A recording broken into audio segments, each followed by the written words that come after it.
Welcome to the Reclaim Project, the podcast where we dive into reclaiming purpose, sovereignty, well-being, and the connection to ourselves that often feels lost in the chaos.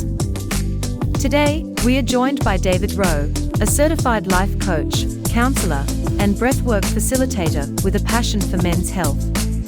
His journey, shaped by personal adversity, has led him to help so many men and women navigate their own paths to healing and growth. In this episode, we'll explore how harnessing the courage to face our fears, reframing our mindset, and intentional living can transform the way we show up for ourselves and others.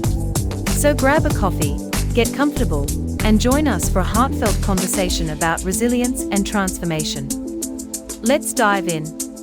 Thanks very much for joining me today. Like I said, I've been following you for a long time, and you've been doing a lot of good work in not just the men's health space, but just in well-being in general, for years. So I'm thrilled to actually sit down and talk to you finally. Thanks, man. Yeah, mate, we're going to talk, before we talk about what it is you do, let's get to know Davy. Yeah. So now the Geordie accent is one of my favourites. It really is. So take us back to Newcastle. What was it like back in the early days growing up in Newcastle? Back in the early days, in the early 60s now, it was pretty tough, Yeah.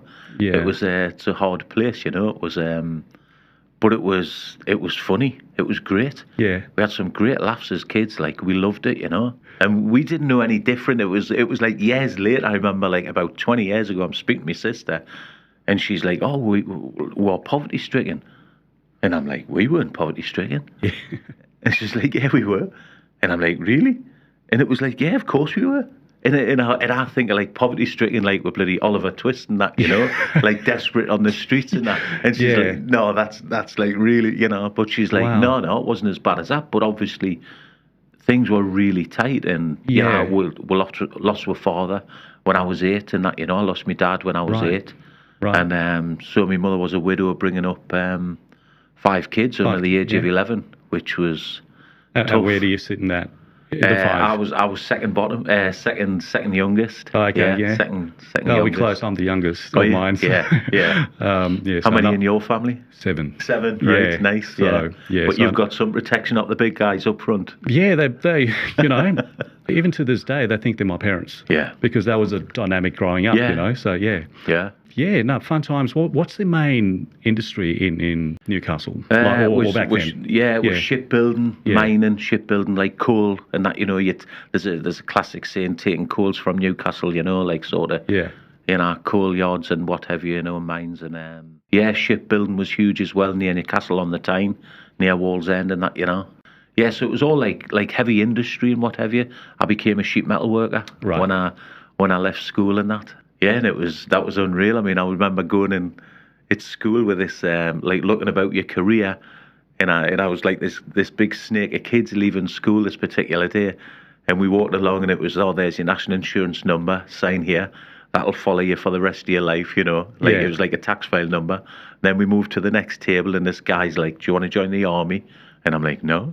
She's trying to join the Navy, trying to join the Air Force. Yeah. And I was like, "No." And then he'd give us 3 brochures, and it was like, "Move to the next table." And then there was this woman then, she's like, "What do you want to do? And you're leaving school in a few weeks, what are you going to do?" I'm like, "I don't know." And she says "Well, what do you really enjoy?" Yeah. Oh, I says, "I love football. I was a good footballer. I enjoyed football." Yeah. And it was like, "Nah, Davy, you're not going to be a footballer." And I thought, oh. She says, "What else do you enjoy? What lessons?" I says, "I love artwork. I love art. I'm real good sketch, drawing, Right. She says, "No, you're never going to be an artist, Davy." And I'm like, "Oh." Then she says, "What else do you enjoy at school? What you got good marks with?" And I says, "Oh, I made this great ashtray in metalwork." She says, "That's what it is, Dave. Right. You're going to become a sheet metal worker, a metal worker." And literally that 10-minute conversation, sort of detailed me next 40 years in my career and that, Yeah, so you did that for that long? Yeah. Yeah, so I was a sheet metal worker. Jeez. So, and that's what I say, big industry area in Newcastle, Yeah. So then you migrated to Australia, 1990, I believe? Early 90, 1990. So it'd been 30-odd years. Yeah. into that industry as well? You went into... Yeah. I came over in 1990, and as a sheet metal worker, I started I was working for a company installing air conditioning at Perth. Perth Hospital was the first job we did. Yeah, right. And then it was the recession that we had to have. Yeah, Paul Keating's recession, yes, early 90s, Yep. 17, 18% interest rates. Yeah, and then the company I was working with went broke. And it was like sink or swim. So me and Angie, my beautiful wife, we decided to start a business. So we started an air conditioning business, like installing aircon. And Okay. I didn't have a clue what I was doing. She didn't, we're just literally making it up, Right. Wow. And it was just like, let's start. Well, we had to survive. It was either return back to England. It didn't work because we'd been here like a year and a bit. Yeah. Or we start a business and try and make success out of that, which is exactly what we did, Yeah. So then we started the business and that, and we became pretty successful within the next couple of years and that, employing a couple of guys. I realised I could only do so much with two hands, So many hours in the day, and I had this like insatiable drive, like real graft, to get on and succeed in that, and like a real tenacity to like succeed and and whatever and provide. And we became really successful. We employed a lot of guys and worked way up and what have you. Yeah. And then how long did you hold on to that business for? Was it still going? No. Okay. Well, the company is, but it's now like an investment company. Mm-hmm. Yeah, we did that all the way through till 2016. Yeah, we basically got cheated out of $1 million on the Perth Stadium project. Oh, tell us about that. Jeez, what happened there? Yeah, it was pretty devastating, to be honest. Yeah, we had a bit of a contractual disagreement with this particular client we'd worked with for 18 years and that, so we had a good relationship with them, but we had this contractual disagreement, and fundamentally on the 28th of December... This rings a bell. Yeah. This does ring a bell. It was out in the media. And Yes, I remember. Yeah, it was on TV. I was on the radio. You can still Google it, Yeah. Like Vortec, that was the aircon company we had. Yep. Yeah, subbies got screwed on the stadium and stuff like that, And and then on the 28th of December 2016, we received an email of this particular company, and it said, we'd like your contract's been cancelled. We'd like you off the project and all your equipment by the 4th of January between the hours of 7 o'clock in the morning and 3 o'clock in the afternoon. And by the way, we won't be paying you the 1.15 million we owe you for all the work you've done over the last 2 months for us in November and December. And it was devastating. I can't even imagine how devastating that would have been. Oh, there was so much anger, rage. I couldn't believe they would do such a thing, It was heartbreaking. And the full industry was aware of it, what reasonably well known in the aircon industry. We had the biggest installation company, aircon installation company at the time in Perth. Yeah, it was devastating. And got in touch with lawyers and whatever, spent more and more and more money. And the punchline was take it to court. And the lawyer was, it's going to cost you $1 million to fight for $1 million. And we had to let it go, Yeah.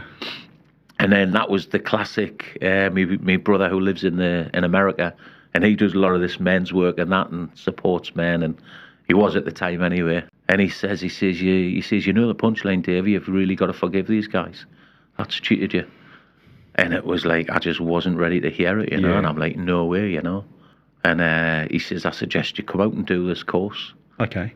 And that's got us into the men's work. What kind of course was that? It was like a self-development course? Yeah, self-development. Yeah, there was 70-odd guys, and I'd never done anything like this before. I didn't really understand men's work. I didn't like the coaching side of things and what have you. Yeah, it was up in the mountains of California, and it was freezing cold, bitter cold up there. And there was 4 in the car making my way there. There was, the way they'd organised it was brilliant, to be honest. There's 70-odd guys on this course, but there's 4 in this car sharing, and what mixing with each other, talking about different, asking each other different questions, which were written down for to ask, and so to start the open conversations with these guys just before you even got there on the camp. It was that's good. Yeah, and then when we started this camp, we were sort of all talking and having a laugh and whatever. And when we got there, they parked the cars. And it was just keep it down, guys, And it was like, oh, this is a bit serious. This is, whatever, like, what's happening here?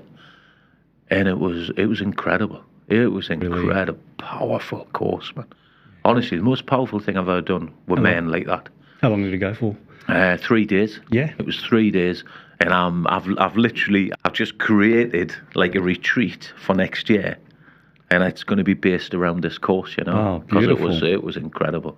It was incredible. Keep my eye out for that. Yeah, absolutely. It'll be a biggie like next year, I think, So between when the business dissolved to the LA or the LA trip, how long a period are we talking about?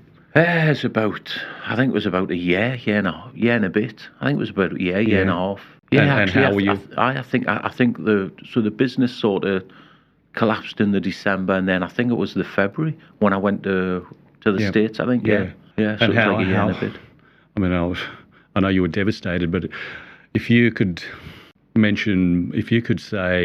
describe in 3 words some of the feelings you felt during that year from December to the following February, like let's say 5 words. Yeah. I know just devastation lost. is one of them. Yeah, devastation.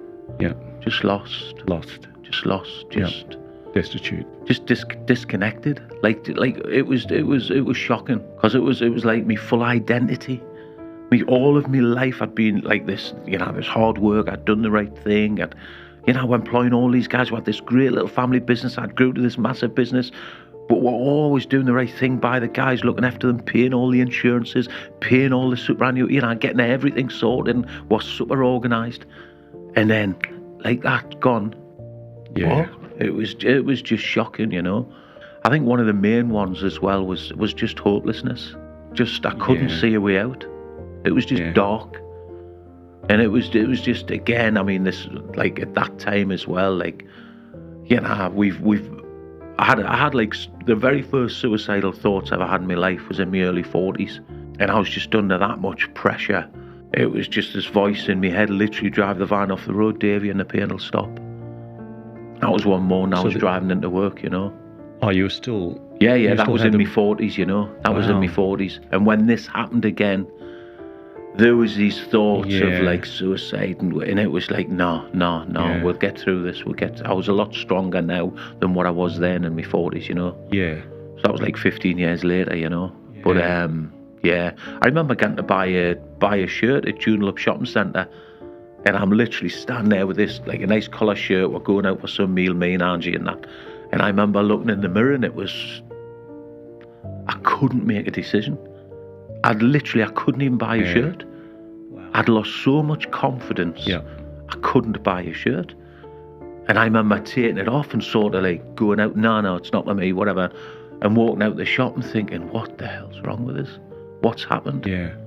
It was like in a short period of time. Once I think come that April or May, when the lawyer said, it's going to cost you $1 million to fight for it, and we knew we weren't going to get it back. It was just, it cannot be true. Yeah. It cannot be true. But like the government didn't give a shit. The lawyers didn't give a shit. The accountants didn't give. No one cares.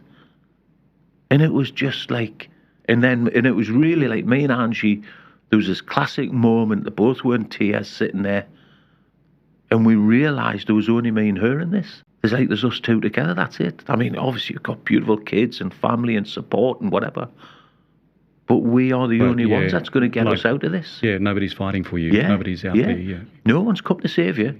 No one on the white horse has come to save you. This is your responsibility to do this, to move forward from this. It was a huge lesson, like. Yeah. Can I ask that you brought up the moment where you first had suicidal ideation, driving down the freeway, and you mentioned work pressures. And, So clearly you were successful. Mm. Was it just burnout, or you weren't feeling fulfilled? Or I didn't even know. It come out of the blue. It was like I'm driving down the freeway for another job at 6:30 in the morning, dark one cold morning, whatever, in the winter in Perth. And I'm in the outside lane just getting to this new job, and this voice in my head, clear as I'm talking to you now, drive the van off the road, Davy, and the pain will stop. And I remember gripping the steering wheel like, what the hell? And again, this voice drive the van. And I remember looking for a gap in the traffic, and then realizing consciously then realizing what I was doing. And it was like, what the hell are you doing? You might hurt someone else. You might. What are you thinking? And it was like, even if I just break my legs, I can rest. And then my consciousness was catching up with me, like subconscious thoughts.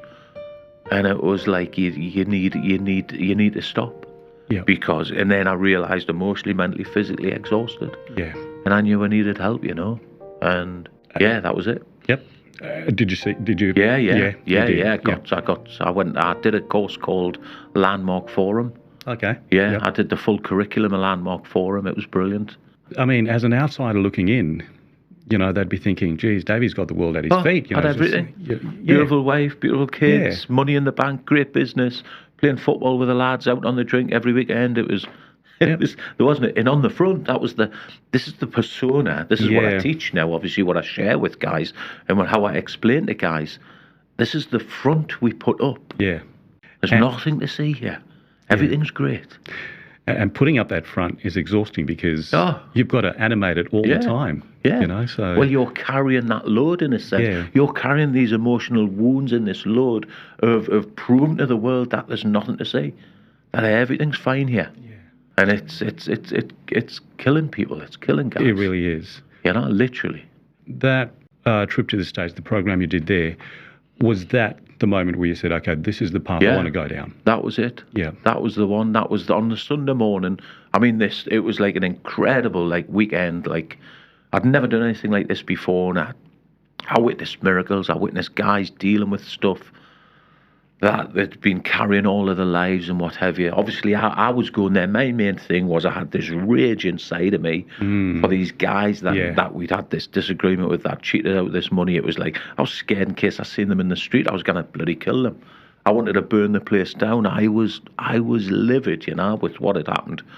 And I had this rage inside, but I'd also lost so much confidence in myself and just like purpose and direction. I'd lost all that, So that's why I was there, and literally by the Sunday morning, I remember sitting in circle with these guys, and they were going around each guy like, what you got out the weekend? And I remember breaking down in front of these guys and like, this is my purpose in life. I found my purpose, which is to be of service, which is to help men.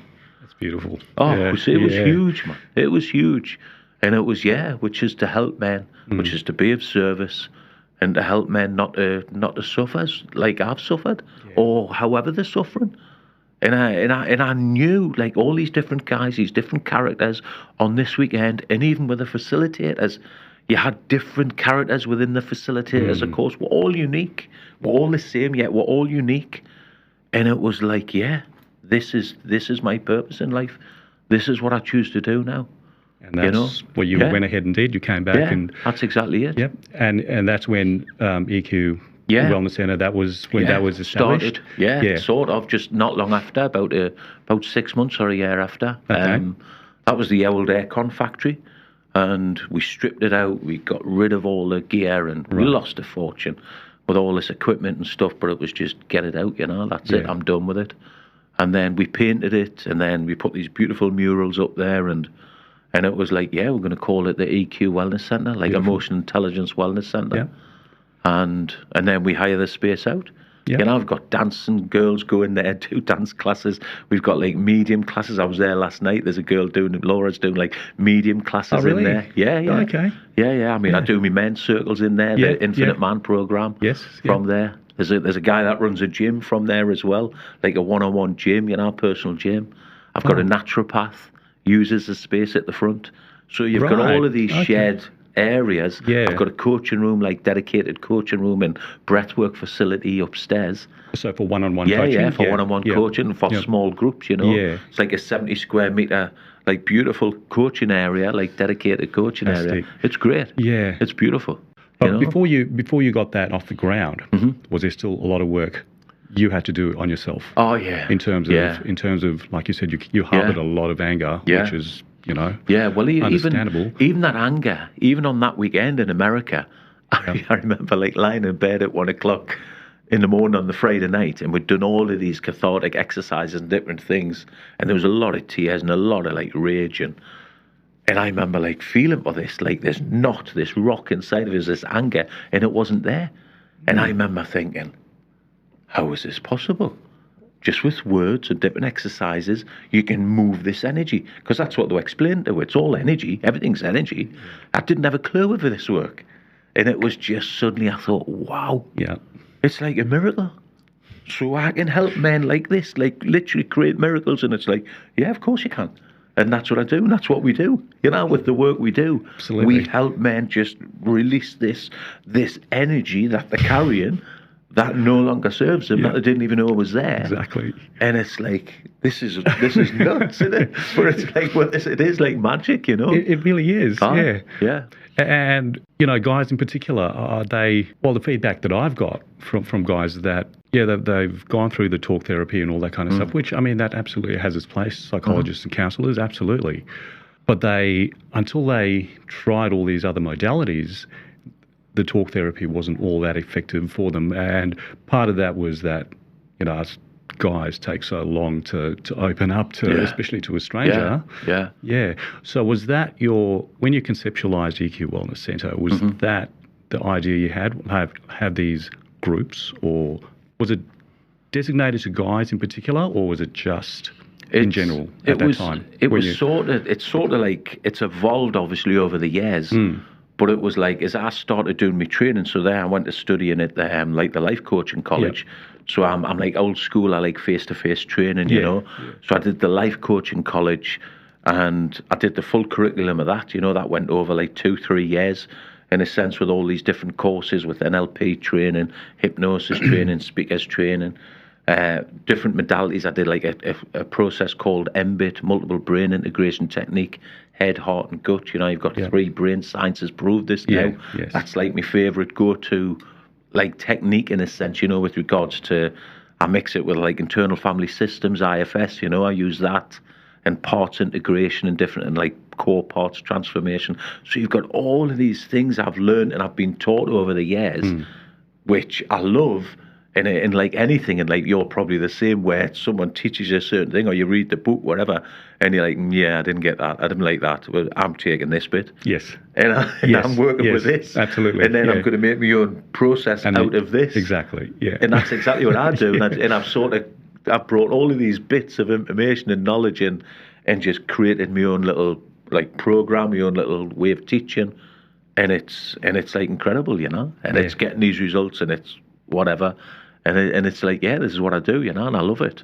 So when I started doing my training, then I started obviously doing the basics of coaching, and you get like a book, like a PCP book, it's called, through the Life Coaching College, and it literally gives you like 12 sessions written down as a guide to start with.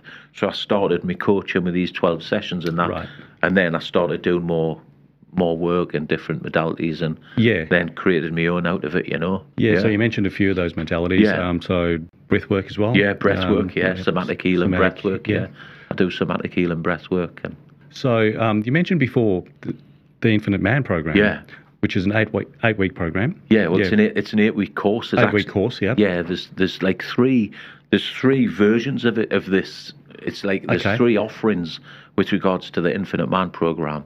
You've got the initiation one, which is an 8-week course, face-to-face course. Then you've got the realization, which again is like another 8-week face-to-face course. And then you've got transcendence, which I've now just come to us a couple of months ago. I did a journey with some guys in Rottnest, and it all just come to us. That's transcendence, which is another phase of the Infinite Man program, and that's going to be this retreat, based on what I've done in America and all these different men's retreats I've done. And do you have to do one before you do the other? Or? No, do any of them, I originally had it like stage 1, stage 2, stage 3.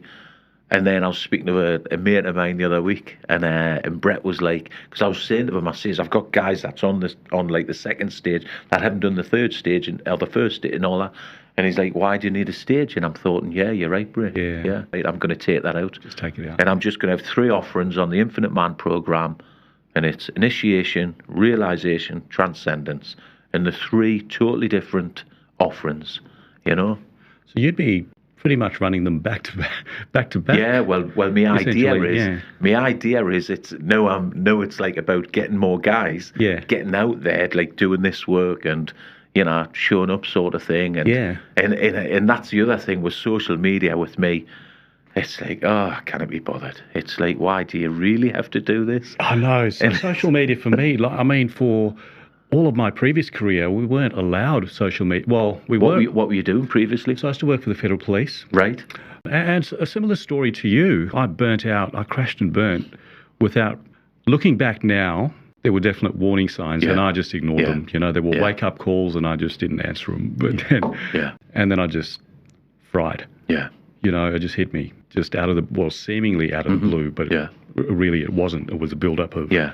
And I was in the counter-terrorism space, so they did discourage social media and all that kind of thing. Yeah. So, you know, like Facebook, it was completely foreign to me a few years ago. I'm like, geez, what do I do with this? I mean, you could have a social media account under a fake name, but I was like, what's the point?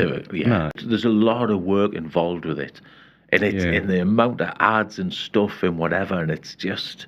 There's a lot of look, but it's amazing for connection. Yes, it's amazing for contacts, for groups, for different people, and obviously birthdays and just keeping in touch with people and whatever, and photographs and videos. It's obviously social media is amazing. You know, of course it is. There's a lot of negatives, a lot of positives. You know, but there's realistically there's very little chance of being seen out there without going through social media. But I'm very much like you. I'm very old school, but.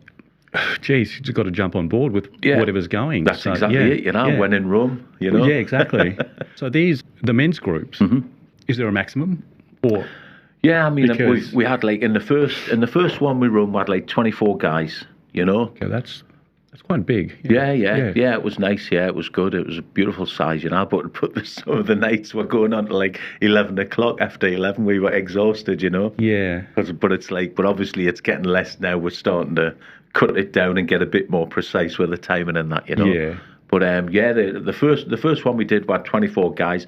The second one we did, you ended up with 7 guys.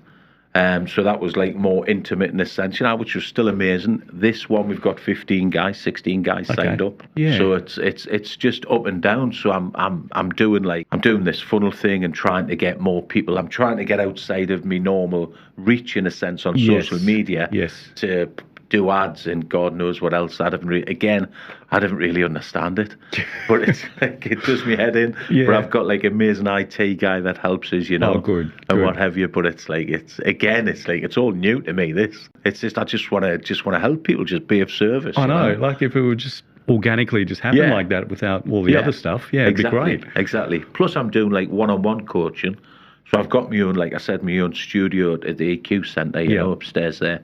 So I'm doing I would have at least, I'm guessing, 8, 10, 12 sessions a week with different clients, you know, whether it's double sessions or single sessions, male, whatever. Female. Yeah, men and women, so I coach couples. Do you do couples as well? Couples as well. Yeah, okay. Yeah, I like that. I like couples coaching. I think it's amazing because it really does help these two get together more and understand each other, you know. Absolutely, you know, and that's one thing I wished I'd done as well, because I was diagnosed with PTSD, and I couldn't understand the condition, let alone expect my wife to understand it, you know, or my ex-wife. So that would have been nice to have. Oh yeah, definitely. You know, a sit down for both of us to understand. Yeah. For her to understand how to and how not to approach and treat and what not to say and all that kind of stuff. Yeah. Exactly. Because it's really that sensitive with PTSD. Like, it's the slightest thing. Oh, and you just trigger over the top, you know. Yeah. Sorry you went through that, mate. Yeah. It's you know, I had no idea how profound it actually. Like, I'd obviously heard of PTSD but I thought that was just for military guys, and you know. You can get. I have this belief, right? You can get PTSD through a dog bite. Yes. You know? Yes. Through a parent or your spouse or someone shouting at you, hitting you, slapping you. You know, everyone's nervous system is different, right? And we believe like, PTSD, you know, you've got a senior mate blown up in war and it's only the veterans and them poor guys. And no, seriously. It's like anything. You can get PTSD. It sounds ridiculous, even like watching a TV, you know, watching like even 9/11. When we witnessed, I witnessed that second tower getting like the plane, you know, like crashed, whatever, I remember like where live. I was, yeah. Oh, well, exactly. Like, and it was like, but you can get PTSD from like so that. You can get PTSD from a breakup, you know, from a divorce, from a you know, just any traumatic of course experience. You can. Of course you can. It's about understanding everyone's different. Everyone's nervous system is, you know, you get some really. I mean, I'm a really sensitive guy, me. Like I was. Yeah, me too. You know, I'm a working class guy. I was born in Newcastle, England. Well, you know, hard up, like we said, pretty hard up. Was tough. There was a lot of bullying, you know, off my brother to start with, and then obviously like a lot of like other guys in the neighbourhood and whatever. So it really like affected my confidence. But the more I became street smarts to that and could find my way out of it, and could, you know, and brought humour in as a defence. That was one of my big things. I did that as well. Yeah. Absolutely. Yeah, as a deflector, you know. Yes, yeah. You know, so I brought humour in a lot, you know, to take the mick out of people and whatever, just to deflect and to get out the situation. But realistically, the more I've built up this defence to like, in having this ability just to look after myself. You know, I did karate, played football, stuff like that, you know. But it's just all a front. Yeah. You know? Deep within, I'm just a sensitive guy. Yes. You know, yes, I can protect myself now, and I've like, we were talking about this the other day on the course, on the realisation course, like the archetypes of men. You know, so we're talking about like the 4 major archetypes, you know, the lover, magician, the warrior, and the king, you know. And I was doing this example with the guys in there, so I'm talking about the warrior in this particular thing. And then I'm like, I says, now imagine if a guy came in the back door there at the EQ centre with a knife. So I suddenly like, you fuck, you know, so I started screaming and like walking by these guys, like really effing and blind and screaming. And all the guys were like, what the hell's, you know? Yeah. And then I like calm, and then I walk back and I says, that is within me. Yeah. That warrior is within me. Yeah. He is fully integrated. If I need to, I can kill someone. Yeah. We all have this. Yeah. It's inside all of us, but we rarely access it. I says, with the work I've done and where I'm at, that's there. Yeah. I've never had a fight in my life. Literally, I've only lost my temper twice, and it scared the shit out of me. Yeah. Because I was going to kill the guy. This is like 20, 30 years ago. Yeah. But it was like, wow, that's within me. That's the warrior. He's fully integrated within me. If I need him, he's there. And the lads were like, oh, wow, right. So and I'm like, that's the archetypes. When you fully integrate these archetypes, you utilise them, because we're all in different archetypes at different times of life, you know? And that's the thing, because, you know, there's a very topical subject at the moment is this around masculinity, and particularly toxic masculinity. Without a doubt. You know, and I don't think there's any clear definition of what toxic masculinity is. Like, it can be, you know, your aggressive guy, or could be the guy that's not considerate enough to females. Anything's labelled toxic that's not approved of. I mean, there's no shortage of bad behaviour, of course, displayed by guys. It happens, of course. And I think from my experiences, or from the feedback that I got, a lot of it is born out of frustration, because these guys and putting on this persona, like you brought up before, for years and years and years on end, and then they end up completely just disconnecting from their true identity, and that comes out as aggression. And but you got to remember, that's only one example, though. Like, I mean, there's many factors that causes that kind of But you got to behaviour. remember, this is what the guy was taught as a child. Yes. That conditioning. We are, you know, like really, when we get into this, when I'm doing my coaching work and I'm talking to these people, and like, I hate my father, I hate this, I hate, you know, whatever, and it's like, why are you here? Oh, me and my missus arguing and this, and I'm shouting, lose my temper, whatever. And we'll class that as toxic masculinity, whatever. And it's like, you are your father. You do get that. And it's like, oh my God, I'm just like him. And it's like, you didn't know any other way, mate. This is what this is how he's taught you to be. You're this pure, beautiful, innocent child. We all were. We all were this just beautiful child. And then generally between 0 and 7, 8, 9, something will happen in your life. A defining negative moment will happen in your life. Yep. And you will feel overwhelmed, emotionally, mentally, or physically. This is what happens to every human being in the world. Every human being in the world will be overwhelmed emotionally, mentally, or physically. 1, 2, 3 of them things. And that child part of them that is overwhelmed gets pushed to the back of the psyche and shocked. Like, what the hell? Like, deep into the subconscious psyche. And it's like, what happened? And they make it mean something. I'm not loved. I'm not wanted. I'm not cared for. I'm scared. I'm frightened. Whatever it is that child makes up this meaning, which is the core limiting belief, which is the start of the ego, and then it creates a protector part. And the protector part, let's say you are bullied to the extreme, becomes the bully. Get out my way. Yeah. I'm in charge. You're not doing this. That's you become the bully, or you go at the other end of the scale. I'm not going out. I'm just shutting down. I'm not risking anything. I'm just being quiet in the corner. No, I don't want to go to your party. I don't want to go out for a drink. I don't want to watch that shit. Whatever. So you just close down. They're the two extreme versions of the protector. Yeah. But the protector is literally the ego, the start of the ego. And, of course, the paradox of the ego, which is there to protect you and keep you safe, of course, and to be in control and be right. The paradox of the ego is he just causes more pain and suffering. Yeah. Even though the protector, the ego, is keeping you safe. Yes. He's creating more pain and suffering. So to get over the shock of whatever happened, it's what you made it mean. That's what's causing the pain and suffering. The ego creates it again and again and again. And he just confirms it throughout your life from childhood, teenage, 20s, 30s, 40s.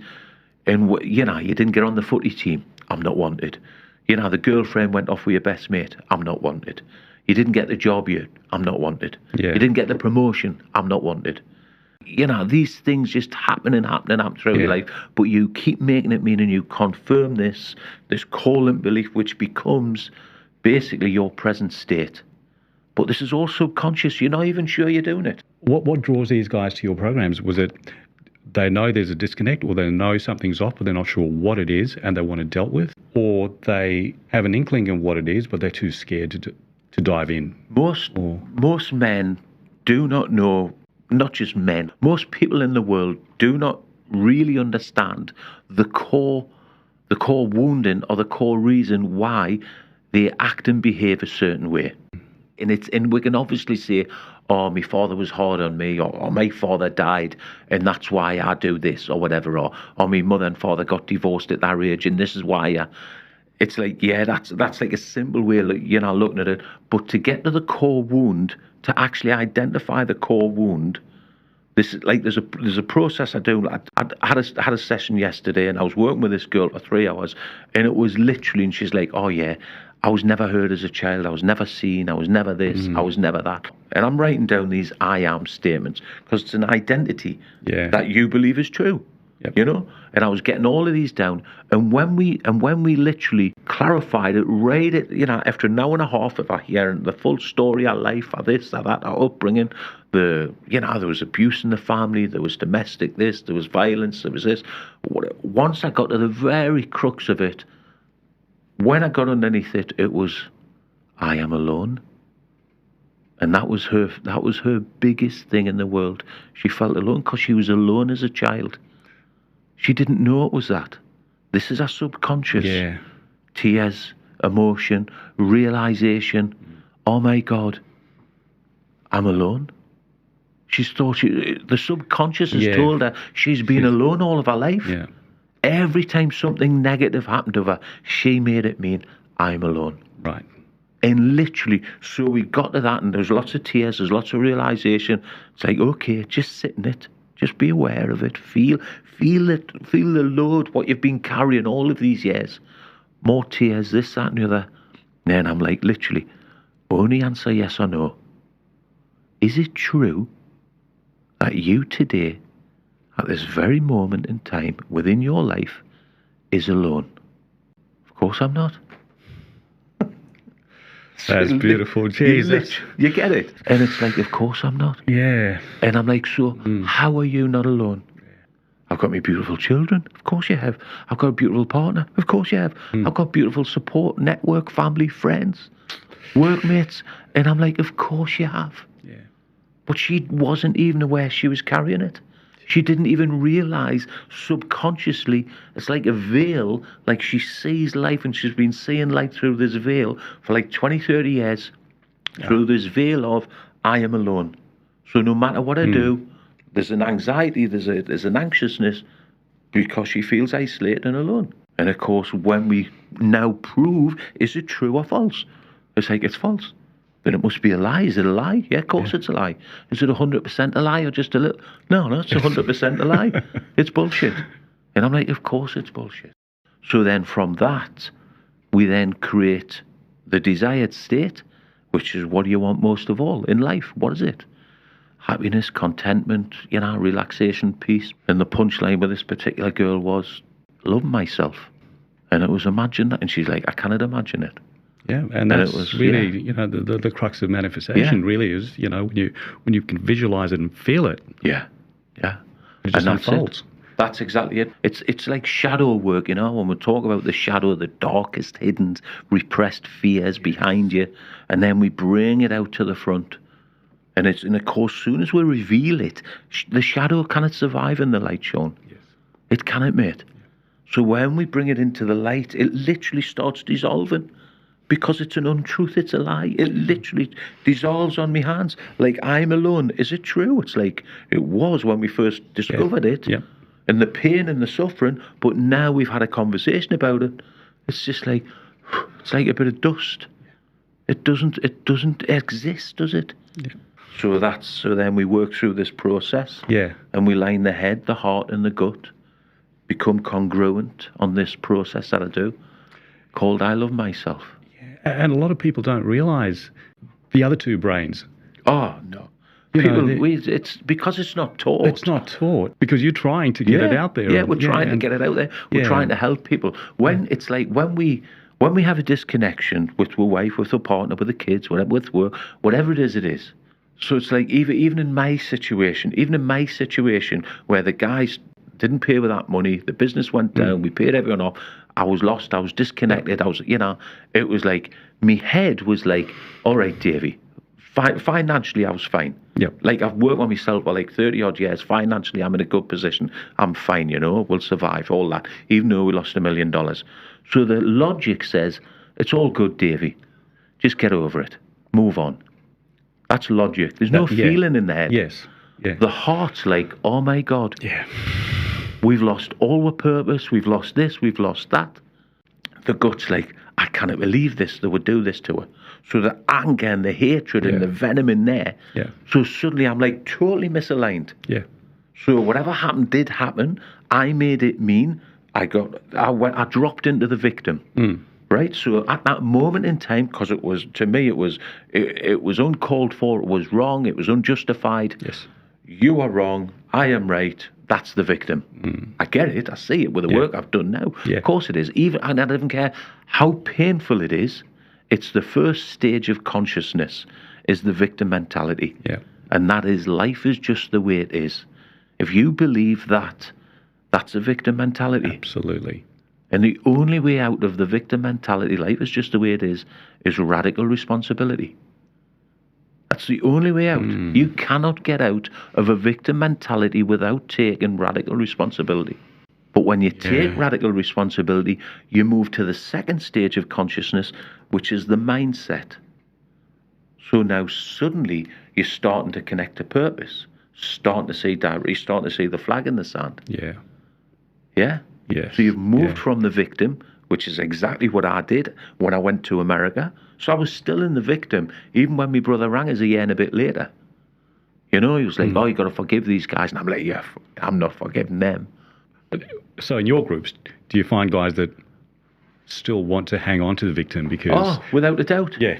Every guy's different, right? We did a session a few months ago, and literally we got to the point where we'd identified the core limiting belief, what they'd believed was true from childhood. Yep. We'd identified the wounded child, the part of them that was suffering. We'd started healing that wounded child and going through, and we started looking at protector parts, which is part of the ego. The part that's going to get out there, be aggressive, or just shut off and keep yourself quiet so you don't get hurt, So we started and as we identify these parts of these guys, And then it was literally this particular week. The question was, at the start of the session, we had 20 odd guys in this room, and at the start of the session, it was like, you've now clarified the wound. You've got this. You've got the wounded child. Blah blah blah. This, that, and the other. You know what happened. Is there anything that you are refusing to let go of? And every guy was like, nah, that's me done. That's me. Now I've identified it. Now I know what it is. Because that's the problem with guys that struggling. They don't know how to fix it. Because we fix everything, don't we? Yeah. That's the job, is to solve the problems. Yeah. You know? And literally, I went round the room like this, and I got to this one particular guy, and it was, are you prepared? This, that, and the other, and this. And he's like, no, I'm not letting go. And I'm like, right, so you're aware of this, the pain and the suffering, that this has caused you this. This happened. You made it mean that. So it was a disconnection with his father. Yeah. You made it mean that. Yes, that's right. You've been carrying this for how long? 16, 17 years? Yes.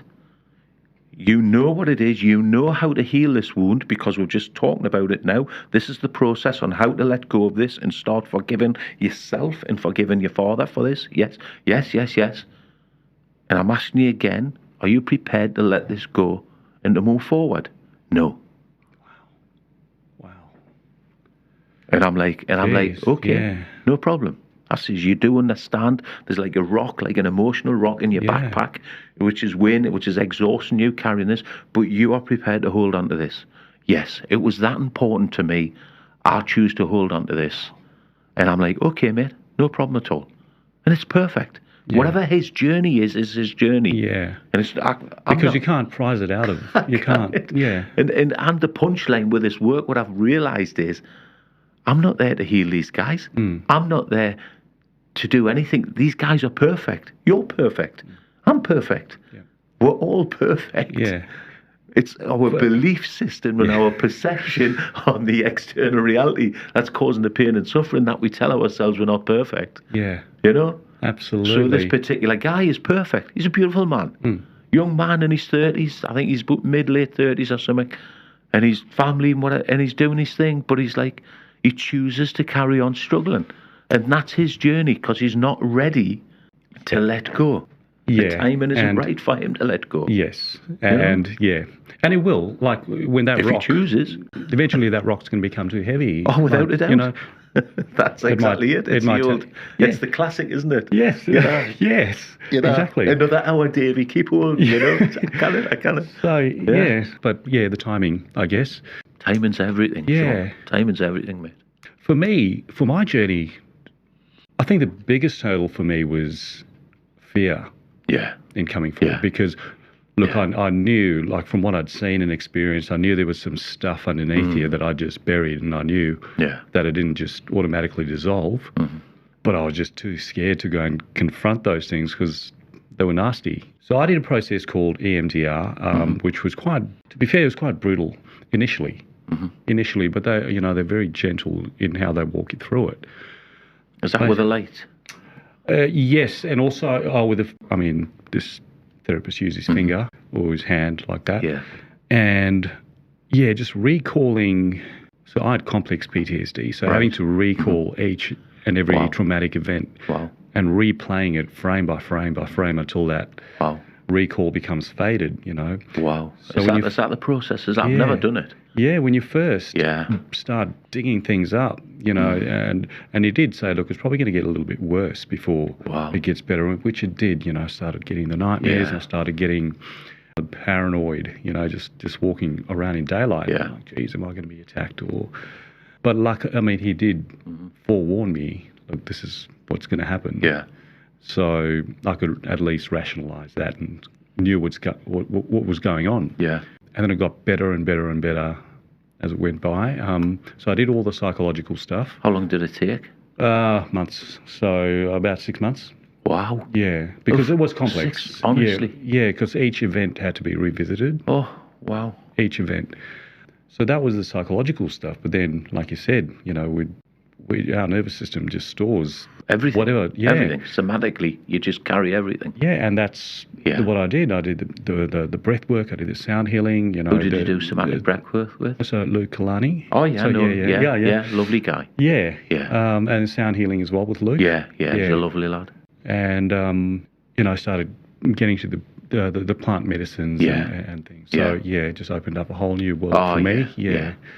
So my non-negotiables now it's the Blue Lotus tea and cacao. Those are my staples. Nice. Yeah. Nice. And I'll sage my house every so often. Just clean. Yeah. Just clean it. I did. I was at a baby shower, and I met this guy. I was looking for it, so I'd done a little bit of work for myself, and this, that, and the other. Then I'd been to America with my brother, and then I came back, and then when I was in America, I started studying plant medicines. That was the American lads, lovely lads, started studying plant medicines, ayahuasca and whatever, and then I'd booked up to go to Costa Rica. So a week or so before I was going to Costa Rica, I was at a baby shower with a family friend and what have you, and I was thinking about getting into meditation. I used to do a little bit of meditation 20 odd years ago, 30 years ago, whatever. And I thought, actually, I wouldn't, anyway, I got talking to this guy, had a beer and that, and I said about meditation. He says, I do Kriya Yoga meditation. And I'm like, all right. I says, yoga. I says, no, I'm not about stretching. And He says, he says, there's like a little bit of movement, and I says, what is it then? He says, I can't tell you. He says, it's like a secret. And I'm like, what? And I says, what do you mean it's a secret? He says, you need to be initiated. It's this ancient meditative art, like this ancient technique. And I'm like, right?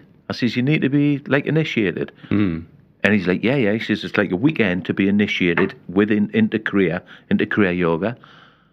And I'm like, right. And I says, when's the next? Oh, he says, well, they rarely do it in Perth. It's like once a year in Perth or something. But he says, the next one is such and such a date. And it was the weekend I was coming back from Rhythmia, which is like where I did the ayahuasca in Costa Rica. Yeah. And straight away it was like, boom, that's it, Davy. You're going to do Kriya Yoga. So when I went to Rhythmia and I did the ayahuasca, I did 8 ayahuasca ceremonies in 11 days, which is like a lot, but I didn't realise at the time. That's a lot, it's huge, know.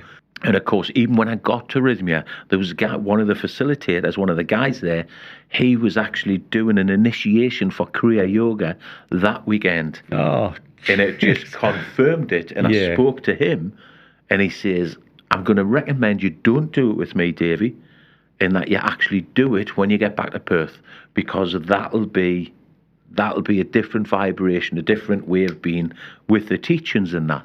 Right. And I'm like, right, yeah, no problem at all. And that's exactly what I did. But he literally initiated a big group of people just for free on that weekend, because he's like one of the Kriya, dedicated guy. He's been doing it for many years and that, Yeah. And so I got initiated into Kriya Yoga, because that was the other thing at Rhythmia. They really recommend like a spiritual practice. This is what I was saying to you. Do you have like they recommend a spiritual practice, because after you've done plant medicines, if it's the way I describe this to people when I'm doing the coaching and whatever. It's like I've got this jar, like a big jar.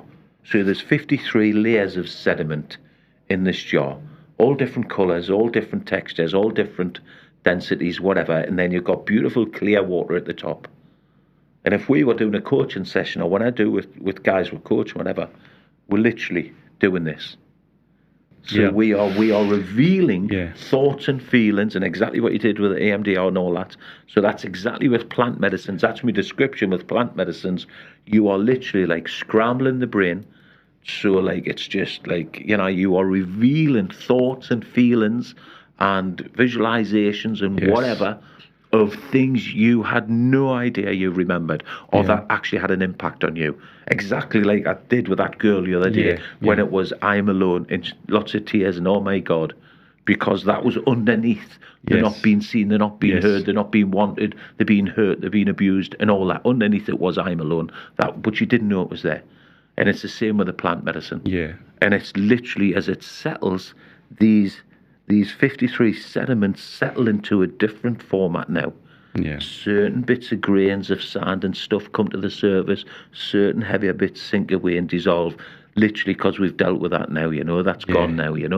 And that's the way I describe it. Yes. The last Blue Lotus ceremony I went to, it was the last full moon. Was that with Luke, was it? Yes, and I'm going to another one tomorrow. Oh yeah, nice.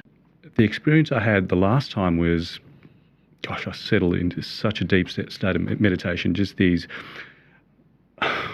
really vivid colours, like a kaleidoscope. Mainly your blues and your violets, you know, spatterings of red here and there.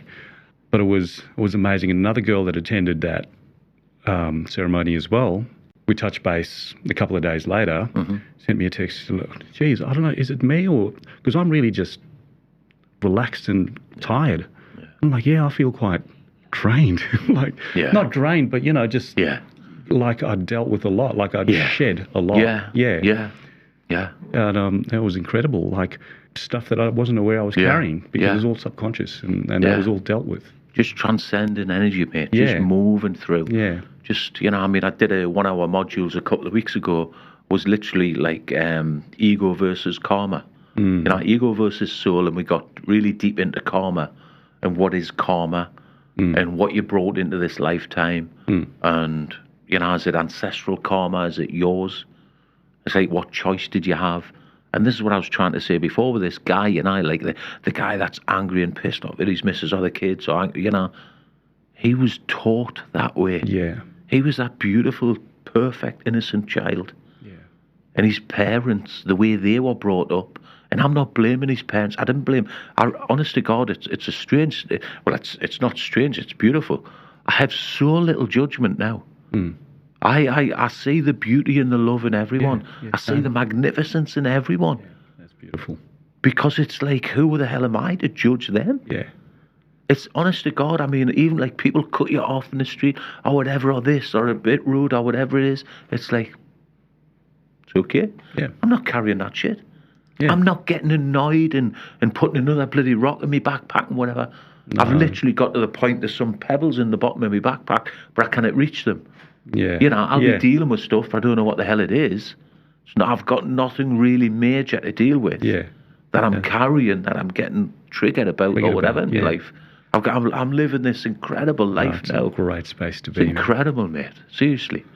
And I just get lit up by doing this work, like. We just need you to share it more and more and more, mate. I'm doing my best. Yeah. Mate, there's a saying I love, and it says the most beautiful souls are those that have walked through the fire, then go back to carry water for those still in it. Yeah, perfect. So I just love what you're doing, man. So you keep carrying that water, brother. Thank you, mate. Thank you. Davy, it's been an absolute pleasure. I could talk about this for hours with you, and you're such an incredible man. So thanks, man. Yeah, I'll definitely be keeping an eye on the retreat. On the retreat, yeah. It's in May. I'm going to do one in May and one in September next year. Lovely. And my idea is I'm going to do a 3-day fasting retreat, water fast. Yes. Oh, yes. So I've done them. My first water fast, I went for 5 days. Yeah. The second day was the hardest for me. Yeah, it is. The second day, I've done a few of them. And then the third day was just mentally clear and no hunger pangs, no. Third day is easy. Fourth, fifth just gets easy. I've done a 6-day. That was the biggest I've done. Yeah, but I've done a few 2 or 3 days, and I'll jump on board when you're doing your fast. Yeah, I want to do a fasting retreat. Yes, and stop eating on the Thursday evening. And this is recommended. I mean, obviously, if you have diabetes and you need it, whatever, it's like whatever you need to do. Obviously, everyone's their own safety officer. This is only a recommendation. But if you want to bring snacks, bring snacks. But the idea is Friday, like literally Friday afternoon, you turn up and you've fasted from the Thursday evening. Beautiful. Friday afternoon, opening ceremony, big session, incredible weekend. Mate, so I know you do, like for guys who are thinking about or need some direction, or, they want help. Yeah. They just need some directions. So I know you do, I think it's a Tuesday night, you do information. Is it every Tuesday? Or? No. Well, the Tuesday nights, with the EQ Centre, I've dedicated the Tuesday nights to my work, to like group sessions. Okay. So I do so what's going to happen is starting from next year, I'm going to do like a couple of free sessions called Catalyst. Yep. The Catalyst events, and they're like free sessions for guys just to come over to get information, like group sessions, whatever.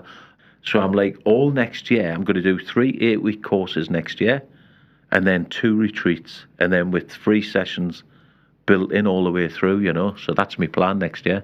Mate, I'll be following in earnest, mate. Yeah. Well, I'll drop some links below as well, perfect. So guys can get in touch with you, and guys and girls. Yeah, of course. Whoever wants to get in touch with you, but Mate, keep doing what you're doing. You're an incredible human being. So Thank you. I'm Thanks, Sean. thrilled to have met you finally. Yeah, beautiful. Thanks, man. I really again, man. appreciate it. Cheers, mate. Thanks for listening.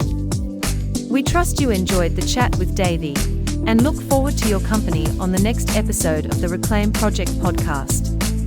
Bye for now.